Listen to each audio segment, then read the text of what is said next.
दोस्तों, भगवान बुद्ध के इस कहानी में हम बताएंगे कि इस दुनिया में कोई गरीब नहीं है।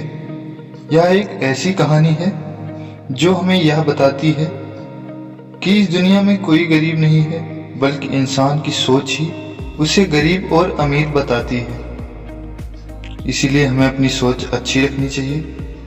अगर हम भी ऐसे अमीरी का अनुभव करना चाहते हैं तो इस कहानी को जरूर सुनें। एक समय की बात है, भगवान गौतम बुद्ध एक गांव में धर्म सभा को संबोधित कर रहे थे।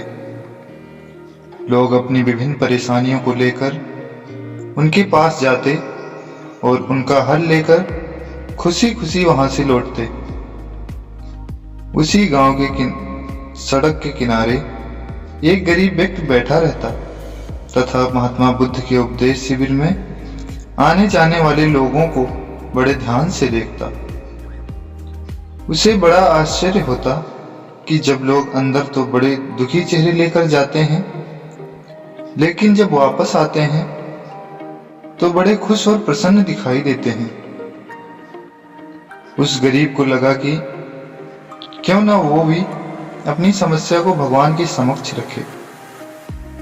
मन में यह विचार लिए वह भी महात्मा बुद्ध के पास पहुंचा। लोग पंक्तिबद्ध खड़े होकर अपनी समस्या को बता रहे थे। जब उसकी बारी आई तो उसने सबसे पहले महात्मा बुद्ध को प्रणाम किया और फिर कहा, भगवान, इस गांव में लगभग सभी लोग खुश और समृद्ध हैं, फिर मैं ही क्यों गरीब हूं?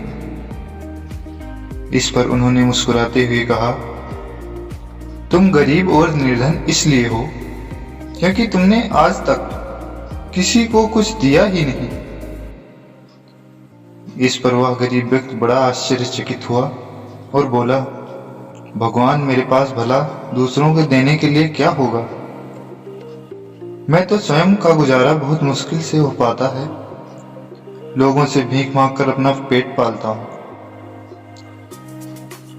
भगवान बुद्ध कुछ देर शांत रहे, फिर बोले, तुम बड़े अज्ञानी हो।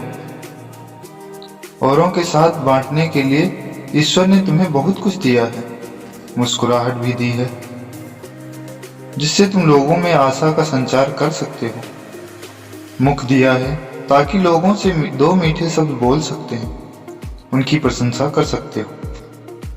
दो हाथ दिए हैं, लोगों की मदद कर सकते हो। ईश्वर ने जिसको ये तीन चीजें दी है वह कभी गरीब और निर्धन हो ही नहीं सकता। निर्धनता का विचार आदमी के मन में होता है, या तो एक भ्रम है, इसे निकाल दो। कभी भी मन में निर्धनता का भाव उत्पन्न ना होने दो, गरीबी अपने आप दूर हो जाएगी। भगवान बुद्ध का संदेश सुनकर उस आदमी का चेहरा चमक उठा और उसने इस उपदेश को अपने जीवन में उतारा, जिससे वह फिर कभी दुखी नहीं हुआ।